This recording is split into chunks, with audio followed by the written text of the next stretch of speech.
Do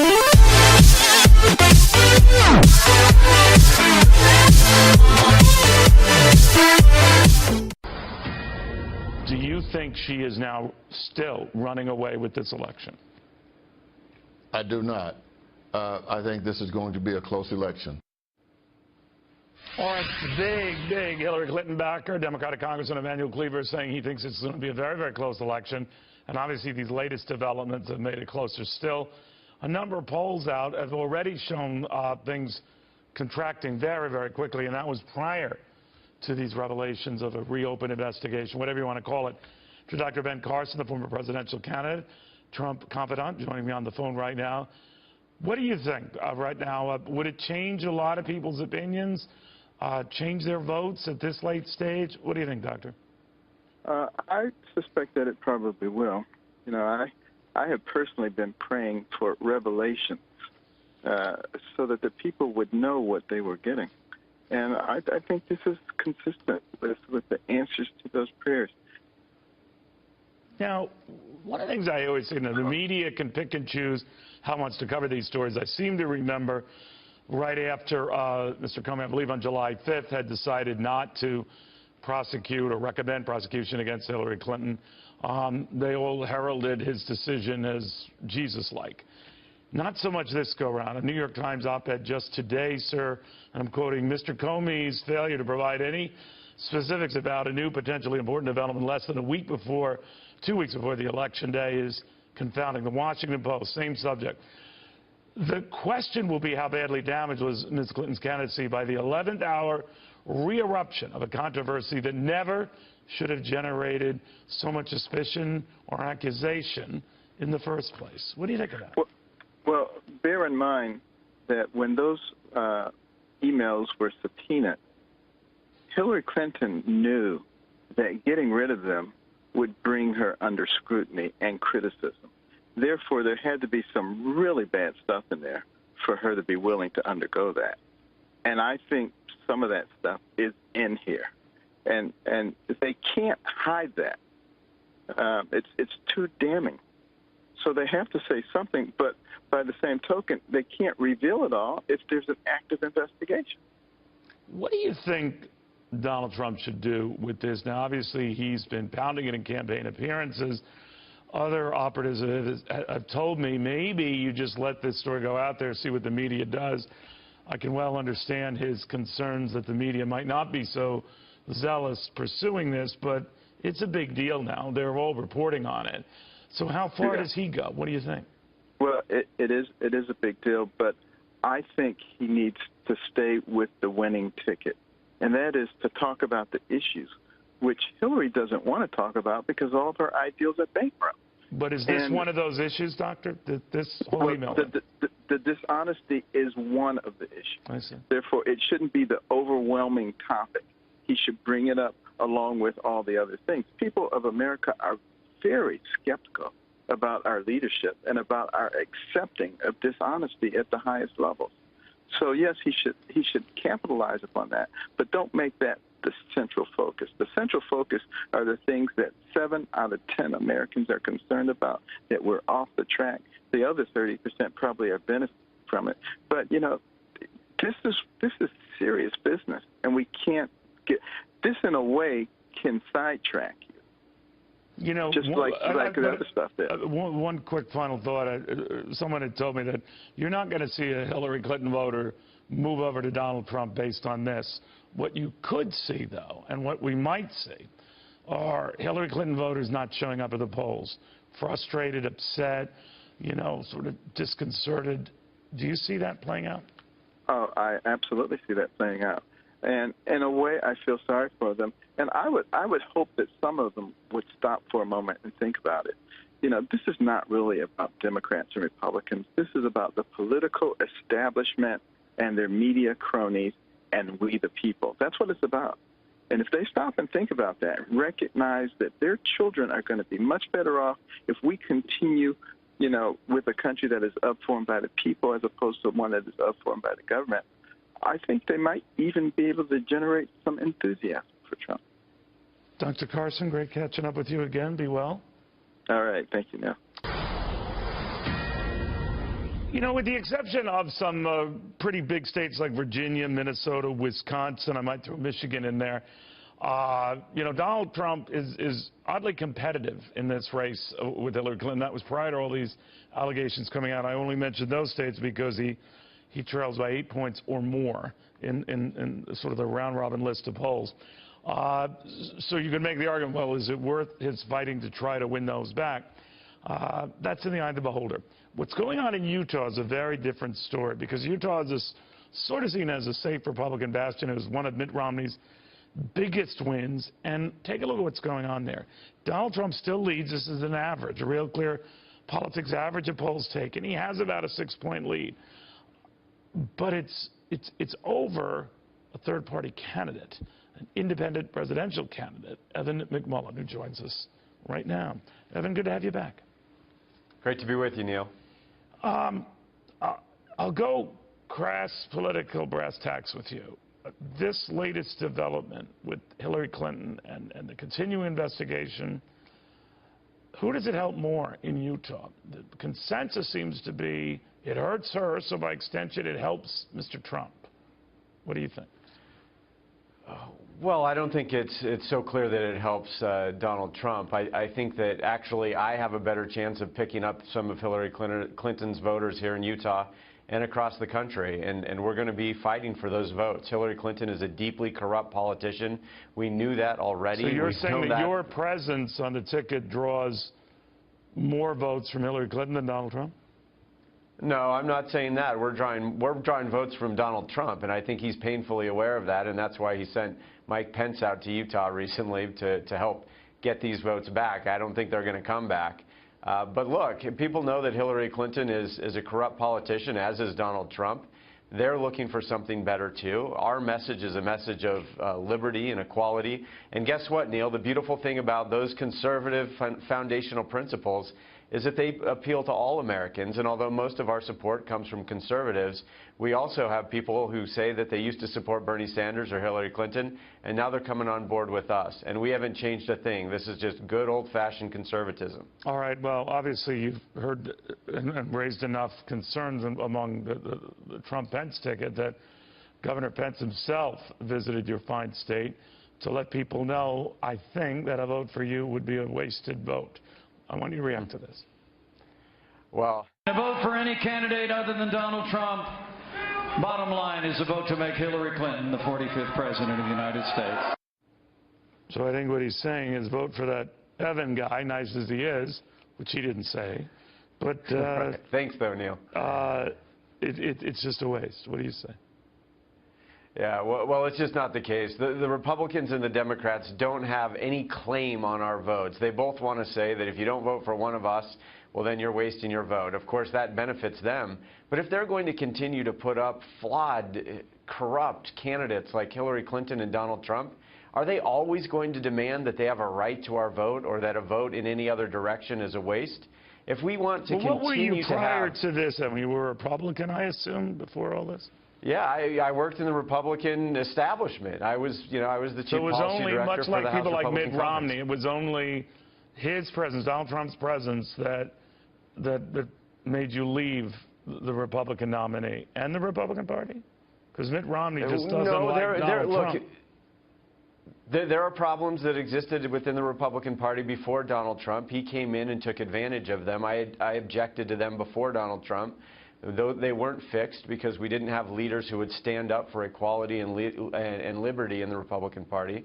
And as a result, we got Donald Trump as the nominee. And as a constitutional conservative who believes in limited government and who believes that all men and women are created equal and in the cause of liberty, I simply cannot be on board with a populist white nationalist movement, which is Trumpism. That just isn't something that I and my supporters can be a part of. But if you had your druthers, I mean, you've got an uphill battle. I think it's safe to say, and I don't want to be jaded here, you're not going to be president. But you could turn this race, certainly in Utah. Yeah. So if you had your choice between those two, Hillary Clinton or Donald Trump, who would it be? Again, Neil, we do not have to continually make this choice. If we're going to frame it that we do. You're on ballots in 11 states. I mean, well, you're very good at math, and and you've gotten very number of rich others, getting good at math. So I assume you've been looking at that math, right? Well, look, but if you're going to do the math, Neil, let's use the right numbers. That's always critical.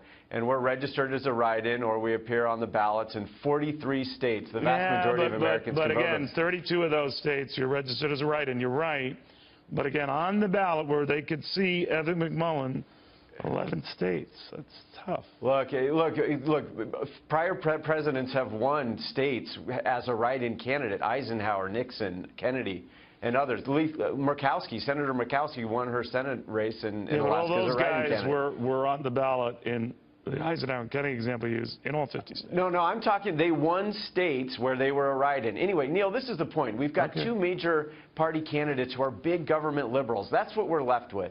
We've got to try to block them both. If the race is close, and it's getting closer now, given what we've learned from the FBI yesterday, if the race is close, we can block them both. If not, we need a new conservative movement in this country, and that's what we're building. What we have now does not work. It's going to lead our country towards fiscal disaster, towards a deprivation of liberty to our citizens. We need something new, and the time to start building that is now. And that's what Mindy Finn and I are building, a new conservative movement. All right. We'll watch very closely. Evan McMullin, thank you very, very much. All right. Well, how do Donald Trump supporters feel about these latest revelations and how aggressively Donald Trump should push them? We're going to explore that now in a couple of different segments here. But first with Phil Robertson, the Duck Dynasty star, big supporter of Mr. Trump. He joins us out of Monroe, Louisiana. Very good to have you back, Phil. How you doing? I'm doing good. No matter what they say about you, Cavuto, you know, even the size of your cranium, trust me when I tell you, to us down here in Louisiana, you are, my man, the Italian stallion. That is a promo right there, guys. Did we save that? All right, there we go. You know, when you were first talking about Hillary Clinton with me, one of the issues you would pound a lot was this issue of trustworthiness and the gnawing issues that keep coming up with her. This latest development, does it just add to that for you? I mean, you were not going to vote for anyway, but what do you tell those who are still on the fence? Do you just add this as an example? What do you do? Think about this, Neil. You have a human being, one Hillary Clinton, that's decided the other day that she would get into the redeeming business. Stand flat-footed and tell half of America that they're irredeemable? Here's the deal. The last time I checked, there's one redeemer. See this right here? By the way, Neil, I showed this to Donald Trump. I didn't have but 15 minutes with him. I showed him these symbols, God becoming flesh. I told Donald Trump this. He died on a cross, Donald, for your sins. You have sinned, haven't you? And he said, yeah. I said, 3 days later, he was raised from the dead, therefore you can be raised. I said, don't miss this. We need God on our side. I said, you need to be born again. So Donald Trump heard the gospel, and I appreciated the fact that he listened. Faith comes from hearing the message, and I just gave you the message. I shared that with Mr. Trump. So when did you share it with him? About 3 or 4 weeks before they dragged up this stuff on him about making lewd comments. Oh. Look, there's no one in America who is without sin. So who's going to cast the first stone at anyone? So the bottom line is, Hillary needs to stay out of the redeeming business, and Mr. Trump needs to change his life. I gave him the reason why, faith in the gospel. Therefore, give the man some time. So, in my mind, once you step into God's shoes and start saying who's redeemable and who's not, that takes a lot of gall right there. That was a deal breaker. But Phil, one of the Donald's policy.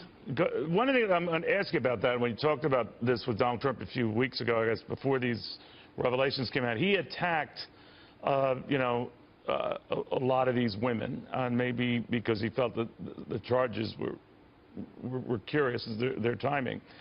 Do you think he should have done that, or should he have just dismissed it, moved on, but that he spent a great deal of time focusing on them and even their looks? Was that wise to do? It was not wise. You have to remember, the guy's not a politician. Basically, he's the type we need. Look, he's right on immigration, solid conservative. He's right on beefing up the U.S. military. He's right on the Second Amendment. I wrote a list down. I'm a C-plus man there, Cavuto. I'm not like you. You're an A-plus man. I'm smarter than half of them. You're smarter than all of them. He's right on the Supreme Court justices. His policies are all, none of them are anti-biblical. He's against abortion. By the way, you say, Phil, would you vote for him if he was for the slaughter of 60 million human beings in their mother's wombs? I would never vote for anyone who's for that, ever. You say that'd be a deal breaker.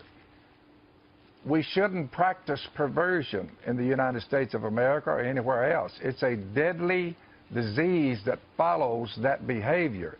Therefore, you say he's for traditional biblical marriage. If he wasn't, it would be a deal breaker. But all of his policies, from energy, I mean, look, if we have it, get it out of the ground and let's use it. Give me a break. Taxes, he would lower them, Hillary would raise them. Issue after issue, policy-wise, I'm in line with Donald Trump. Health care, get rid of Obamacare, let people choose what their doctor. So you go down that list and you look at it and you say, you know what? He holds staunch, conservative, and none of his policies, as far as I can tell, are anti-biblical. Because of that, I'm going for him. And these evangelicals that sit around there, well, you know, the lewd comments he made. If we go to dragging it, look, you look in my background, Cavuto, I know yours is squeaky clean. But you look in my background, you're going to come up with immorality on my part, drunkenness, smoking dope. Look, I was a heathen. Everybody's redeemable, and there's not but one redeemer. And trust me when I tell you, it's not a professional prevaricator such as Hillary Clinton. She's no redeemer. She's been there too long. We need to remove her and clean this mess up. And in my mind, Donald Trump is the only way out of this mess. All right, so I guess I'll put you down as a maybe on Hillary Clinton. That's, I don't think so. Her record, if you smell a skunk long enough, Cavuto, you keep smelling that skunk, you'll finally find the skunk, no matter how deep a hole they dig.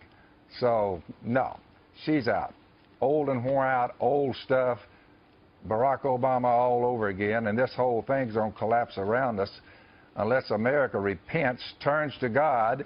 Give Trump time. The gospel has a way of eating at a man. There's power in it. Therefore, that's my story, dude, and I'm sticking to it, Mr. Italian Stallion. Yeah.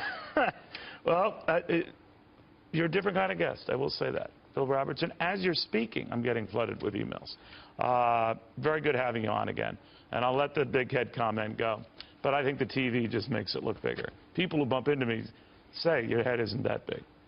I guess you don't believe that. That's right. Okay. Hey, you don't believe let that. it just go right on by. Think about what they're saying about me, and what did they say about Jesus? Don't get me started. Don't get me started. Phil Robertson, Duck Dynasty star, very frank purveyor of politics. All right, a day after the bombshell, they're throwing the bombs. Right now, the latest is where we stand on this whole Comey, let's reopen everything, investigation stuff is this. Ranking Democrats are saying, and by the way, including Mrs. Clinton herself, why don't you tell us what you've got? All right, FBI director, just tell us what you got and do so before the end of the weekend so every voter can be apprised what is in your arsenal. No response yet from Mr. Comey's office, just that he swallowed enough pride yesterday to say, oops, I have to revisit some stuff. Republicans liking it, Democrats not trusting it. Now, the fallout. With Rasmussen Reports' Amy Holmes, Democratic Mayor of Miami Beach, Florida, Philip Levine, and Madison Gaziotto. All right, Madison, and would you get your take now? What's going to happen? You know, the Washington Times tries to frame this and give it a big picture context. What is it today? Well, you know, I think there is a lot of voters that were very hesitant about voting for Hillary Clinton early on because of the FBI investigation. When that was closed, a lot of these fears were alleviated for them. But at the same time, a lot of them still haven't voted, and now these fears have been brought back up. So I think when we talk about early voting, some people have voted, but for those that haven't, I think this could push them over the fence to vote for Mr. Trump.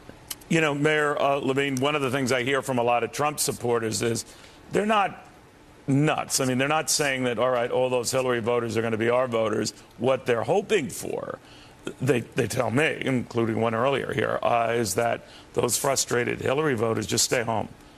And that changes the race. What do you think? Yeah, I don't think so. You know, I just took a tour around the entire state, African-American mayor's bus tour called Souls to the Polls. And the enthusiasm for Secretary Clinton is tremendous. It's palpable. You see it everywhere we go. The early voting numbers in Florida right now are at significant numbers for the Democrats. Matter of fact, we are way above what President Obama had in 2012 at this point. So the enthusiasm's there. I think, truthfully, at this point in the campaign, the people are saying, you know, we don't really want to hear what the candidates want to push out. It's kind of like Groundhog Day. What they want to hear about are the real issues, how it affects their lives. I think we're at that point, whether it's, you know, affordable education or, you know, climate change issues. As or long as you don't say affordable health care, right? Don't say affordable health care. You could be in deep doo-doo there. All right. Right, but, you know, I think what it is people want to hear the real stuff. Okay. Well, that stuff, Amy Holmes, has been what's come back to bite Mrs. Clinton. Again, these things ride waves, and I don't doubt, as the good professor was saying in the last segment, that we could go through a couple of more little surprises before this is all over. Having said that, do you find it ironic in a campaign that's been about, you know, charges and criticisms and personal attacks, that it could be decided on the mayor's point of substantive issues, like this health care thing that is all of a sudden erupted? Well, I hope that the election is about substantive issues, but I think national security is a substantive issue. And to have thousands of emails on a home computer that Ms. Avedon shared with her husband, Anthony Weiner, that could easily be hacked, I think that is a serious issue. And if you ask likely voters, Rasmussen reports, we asked those voters, who do you think has more to hide, Hillary Clinton or Donald Trump? And a majority, 50% of likely voters, said that they thought that Hillary Clinton has more to hide. We'll find out if in the next 10 days that there's more. But even her own communications director, Jennifer Palmieri, she says, look, we get it. We know that honest and trustworthy are metrics that don't look good for us. Well, this story, I think, only makes that worse. Well, we'll see. But I think some Hillary Clinton supporters yesterday, Madison, were expressing frustration that no one is mentioning Donald Trump's tax returns anymore. No one's mentioning, you know, that big, nearly $1 billion loss in 1995 and why he hasn't released more of those returns since. What do you think of that? You know, they're not mentioning these things because Mr. Trump isn't under investigation by the FBI. What most Americans are very happy about is the fact that the FBI is sending a clear message that nobody is above the law, including Mrs. Clinton herself. People are sick of the same old in Washington. They're sick of politicians being held to be above the law and thinking that they are above the law. Hillary Clinton is finally being held to the standard that she deserves to be held to, which is the same standard someone like you or I would be held to. They're opening the investigation. They're not holding off. They have this information. It's come to light, and they need to open that investigation up, and that's what they've done. As Mr. Trump said yesterday, people are happy that the FBI is righting their wrong in this first investigation, which was very inefficient. Mayor, what do you think of the FBI director? Well, listen, I think the FBI is above reproach, and I think that we can never go and criticize the FBI now. I think Director Comey possibly could have handled this differently. It's unprecedented 10 days before an election. I mean, think of what he said in his letter. He just said that he's not even sure that these emails have anything to do with anything. Clearly, he has some very big concern of the Republican Congress. Those are his bosses. We know that. But I want to just address what Madison said. I mean, Donald Trump is under federal IRS investigation, and that's the reason why supposedly he won't return or put out his tax returns. His Trump University is under investigation from many states. Donald Trump is a guy who is under investigation right now. Let's not forget that. But Neil, here's the problem for Hillary Clinton that this story creates for her is that she is now the headline, and she is the one who's in the spotlight for potential, at least extremely careless handling of national security information. That's not where she wants to be right now. She thought she had put to bed. Exactly. Is not to bed. Guys, thank you all very, very much. Thank you. Thank you. All right, he's a big Trump supporter. You know him as a huge media figure. I'm talking about Duck Dynasty patriarch Phil Robertson, and he is here. I wonder what he thinks about all of this after this. You know, they had early voting in let's say 1972. and you were later aware that the impact of the Watergate break-in would be much bigger than you thought, but you'd already voted for Richard Nixon, would you have been inclined to change your vote? No, it's apples and oranges, I grant you. But across this country, more than 15 million people have already voted, millions of them in Florida alone. Do these latest developments change some of their minds, keep that vote pretty much as it was? Adam Shapiro now in Coral Gables, Florida, where early voting is still underway. The difference now, I guess, Adam, is that a lot of folks voting today are aware of these latest developments. Too soon to tell its impact, I guess. It is a little soon to tell the impact, but for the many people we've spoken to here at the Coral Gables Library, which is an early polling station in Miami-Dade County, they told me that their minds were made up a long time ago. But watch what happened when we asked one woman as she was on her way to vote, and then she decided to hold off. Take a listen. So you're troubled by this? A little bit. I want to know more about it. I want to be informed about it. Well, you're about to go vote, and the FBI has reopened its investigation. I'm going to think about my vote, and I'm not going to vote now. And Neil, that's just one reaction we got. The other reaction reinforces the mindset that people made up their decision on whom to vote for several weeks, in some cases several months ago. Listen to what Mary Wright told me. Did the news yesterday about the FBI and Hillary Clinton emails and Anthony Weiner influence how you voted today? Absolutely. How did it influence you? Well, I thought about it, and I just do not want Hillary Clinton to be in office if this is the kind of thing she's going to do. So, Neil, to give you an idea of just how intense voting is in this part of South Florida, they usually average about 1,400 people a day at this polling station. The poll workers tell me they're averaging about 2,000 a day. So this is an intense election. Back to you. Do we know how it breaks down? I guess I see different statistics, Republican ballots versus Democratic ballots. We always make the assumption that all the Republican ballots are Republicans and all the Democratic ones are Democrats. It's not always that way, but any idea? Right. Yes, I actually crunched the numbers from the data at the Florida Division of Elections. And let me tell you what's happening in two key counties for Democrats. In Miami-Dade County, Republicans who have cast ballots through yesterday are outpacing Democrats who are registered as Democrats and have cast ballots 28% to 25%.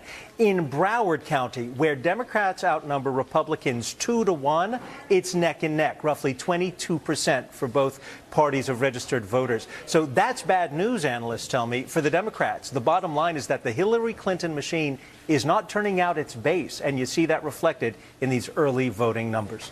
All right, Adam, thank you very, very much. To Florida Attorney General now, Pam Bondi.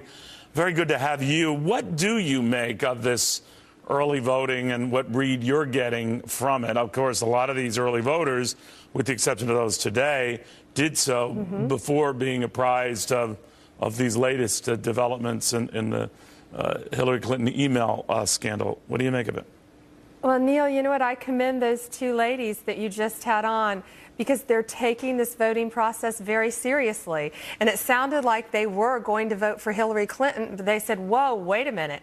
We need to hold on. We're not prepared to vote today. We need to learn more about this. And what they need to learn is what's happening today is unprecedented for an FBI director with, at that time, 11, 12 days out from an election to come out and say that Hillary Clinton is under a federal investigation again is truly, there must be something strong there for Director Comey to do that. Well, what do you think others it on is? his staff brought it to He him. tried to dial this back a little bit in his letter, and I must have read this thing, a dozen times. Although the FBI cannot yet assess whether or not this material may be significant, I cannot predict how long it will take us to complete the additional work. I believe it's important to update your committees, talking to these various committee chairmen in Congress, about our efforts in light of the previous testimony. So he knew what he was stepping into. He probably counted on ranking members of these committees coming back at him, like Elijah Cummings and John Conyers, to tell the world what he has. Hillary Clinton demanding that as well. Do you think he should? Do you think he shouldn't leave the world hanging? You cannot jeopardize the integrity of a pending criminal investigation, nor does any prosecutor in this country, or especially the FBI. The FBI, they keep everything quiet until the conclusion of their investigation. But I have to commend him, though, for coming out again and saying there's more. They never anticipated, I'm sure, that when they got Weiner's computer, that they would find that couldn't be scrubbed because that was in the Fed's possession. And yet, looking at a child porn case, they come across emails from Huma Abedin and probably Secretary Clinton. And they must be extremely significant for 10 days now out of an election for them to open an investigation. Let me put it this way, Neil. If I went to apply for a job right now, I wanted to get a bar license in another state, and I listed I was under a federal investigation, I wouldn't get the job. You went to apply, you wouldn't get a job. Someone goes to get a real estate license, they wouldn't get a job. We, the American people, would not be able to get a job if we told our employer, and most applications now say that, are you under a federal investigation? Therefore, it's up to the American people now. They're the employers. And they are considering hiring this woman for the highest office in the land. I know, but to that point, do you agree with Congressman Cummings and Conyers that he should share that information? Let us know what it is.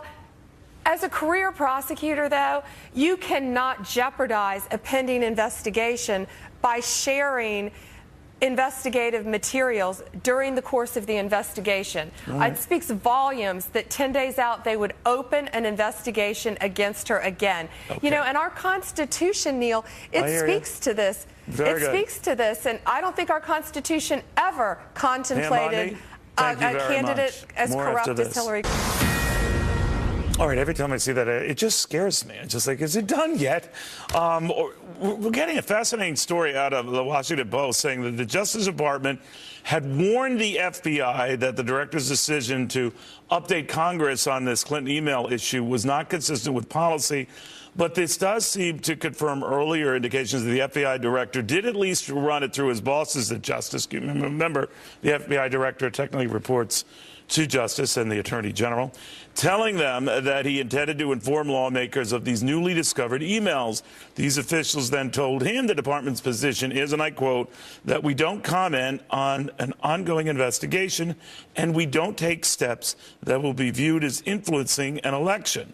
That was the Post quoting one Justice official who spoke on the condition of anonymity to describe the high-level conversations. Now, keep in mind, those same folks didn't have a problem when on July 5th, I believe, Director Comey had announced that he was not going to pursue or recommend any higher criminal actions be taken against Hillary Clinton, that she was sloppy with emails, but that it would be left there.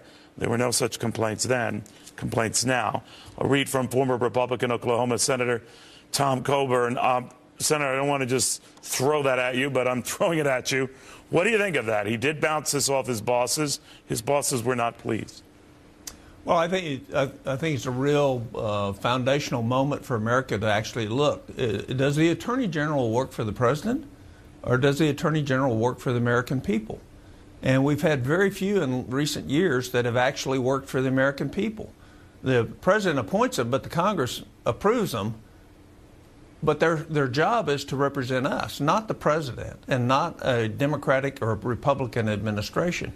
You know, and I'm reminded of the fact that the Attorney General, you know, if that's the standard, what in the world was she doing meeting with Bill Clinton on the tarmac? You read my mind exactly. You read my mind exactly. But for them to say, I guess it's come from Loretta Lynch's office, I could be wrong, or that view, we don't take steps that will be viewed as influencing an election, no matter what he does, by taking no action. Even, you know, earlier on, that would influence an election. They were okay with that, not okay with something like this that could influence it against them. But what's your thoughts on all of that? Well, I just think, you know, this is the pure raw politics of the elite in Washington, and the laws that apply to the rest of us that are not part of the elite in Washington are not the same laws that apply to them. And that's one of the things that's got Americans upset. The rule of law Neil, it's the glue that binds America together. And when people start losing confidence in that, and the fact that they don't trust the American leadership to have an even and blinded justice system, then we're in a lot bigger trouble than everybody thinks we are. And I think this is symbolic of that. The very fact that Comey had somebody leading this investigation of Clinton in the first place, whose wife was a beneficiary of the Clinton machine, tells you that there was some real poor judgment in terms of the FBI's operations. That's not to say that people didn't do their jobs, but that blatant conflict of interest should have never been allowed, because it raises questions about the fairness and capacity of doing an open and thorough and non-biased investigation. You're talking about this state Senate candidate who was getting better than $500,000 and all was said and done in a race that ultimately she lost. Her husband, a top FBI official who would oversee this email stuff. But it is, as you say, curiouser and curiouser. Tom Coburn, thank you very much. Good catching up. You're welcome. Good to see you. I like your intellect, not the size of your head. There we go. This is starting a whole new issue. I can't believe it. All right. Thank you, sir. Feel well. We want you feeling well and strong. All right. Karl Rove crunches the fallout from all of this stuff all the time. Now, he wrote recently of about 5 million white males that the Donald Trump campaign was after. Did the developments over the last 24 hours make that a moot point or not? Karl is next. Is a Fox News Channel special election presentation. Your ballot, your bucks. Now, Neil Cavuto. All right, after that October surprise, the ranking members of the House Judiciary Committee say that James Comey has some splaining to do.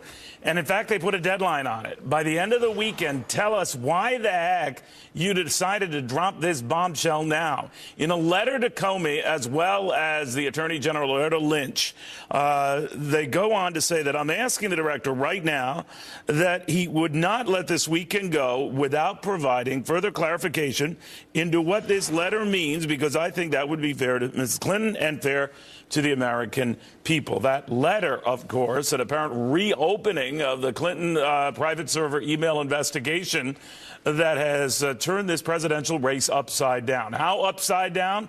Take a look at this poll here and how much things have contracted in this race in little more than a week. And this poll, this squeezing, if you will, is prior to any of these latest developments, these so-called October surprise developments. We're exploring all this today with Florida Attorney General Pam Bondi. We've got Karl Rove, Democratic Congressman Emanuel Cleaver, former presidential candidate Ben Carson, many, many more.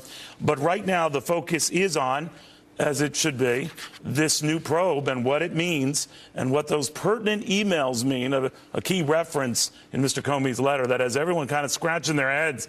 Catherine Herridge on the phone with us right now. Do we know what he meant, what he means, Catherine, by pertinent emails? Well, good morning, Neil. A law enforcement source has told me that the existence of this new evidence, these emails, was brought to Director Comey on Thursday. And given the quantity of records and the potential relevance to the Clinton case, Director Comey made the decision that same day. That Catherine, I'm sorry, we're just not hearing you, so I apologize for that. Maybe we can get a landline lock with you. But in the meantime, I want to raise this with Alex Little, a former assistant U.S. attorney joining us out of Nashville. What does it mean when you risk opening up something again, to say nothing of how difficult that can be with a can of worms? Now you're 10 days out, an election that has turned topsy-turvy on a whole new campaign here. Well, what would prompt something like this? Obviously, it's the director having to eat a little crow here, so obviously he embarrasses himself. Democrats are already saying, show us what you've got. But that's tough for him to do, right? I think the entire statement is unprecedented. The letter, his subsequent email to the FBI is unprecedented. It's entirely impossible to know what led Director Comey to do this without him saying more. I think he's going to have to say more because of the pressures and also because of how unusual a step this is to make a statement like this, not just because of the election, but because of the sensitivities of that sort of investigation. You know, Alex, when obviously he does something like this, the director does something like this, which is akin to him dialing something back, doing a 180, embarrassing himself, to say nothing of putting the FBI under a new microscope. Sure. It's got to be serious enough for him to do that. Now, the argument that was raised is that if he didn't do this and didn't make these House committees and committees that have jurisdiction over these matters aware of this, he would have been called on the carpet later, that the FBI sat on this, didn't let anyone know before the election. So it's got to be important, or does it? It doesn't. I mean, I think he says in the letter, we don't know the significance yet. What I think is a key tell, more from the email to the FBI employees than the letter to Congress, was his discussion about seeking authority to do more. It looks like the FBI likely was going to get a search warrant for Anthony Weiner's computer. And when they did that, there would be court records, there'd be an affidavit, there'd be a whole paper trail of investigative steps related to these emails. And I suspect the director looked at that in a post-election environment and thought he was absolutely in for heat. And so he needed to raise it now to at least tell folks he was going to walk down that path. And we're told, sir, that he was being berated by a number of Republicans who say that he caved, didn't do the thing he should have done, sure. And gone ahead and recommended taking criminal action or recommending the Justice Department do that, which I guess is the procedure. So he's feeling the heat. That would be a very cynical way of gauging this. What do you think? There are plenty of cynical views as to why Comey did this. I mean, there are long-standing and very clear policies about not making statements before an election because you don't want to affect the election. But even broader than that is investigators, we don't investigate in public. When you're a prosecutor, you do your investigation quietly, and there's two reasons. First, if the person you're targeting, at the end, the evidence isn't there to indict them, you don't publicly talk about that because you don't charge them. And second, because they have no way of responding. Secretary Clinton cannot respond to this.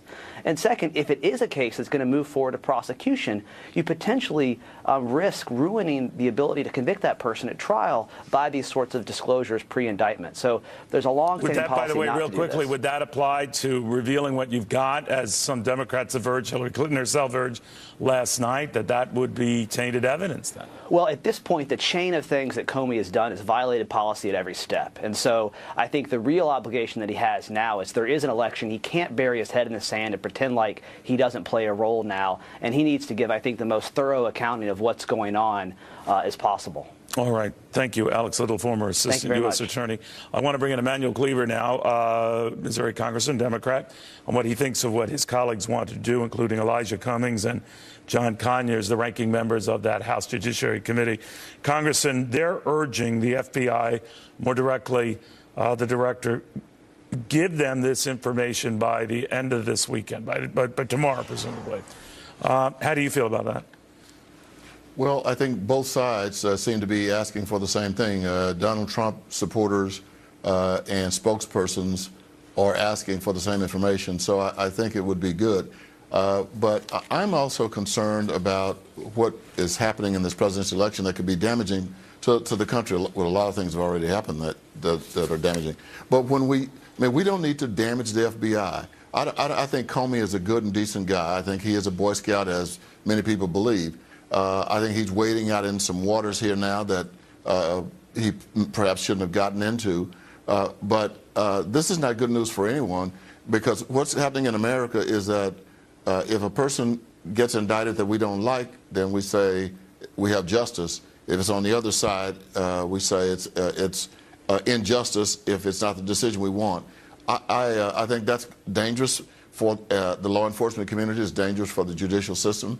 And I think Comey can straighten out some of this if he comes out and says a bit more. And I would imagine that at the higher levels. You know what? He's got to have a lot of emails then to conclude. I don't know if they're going to ultimately affect this case, just that they could be pertinent. I think they're pertinent.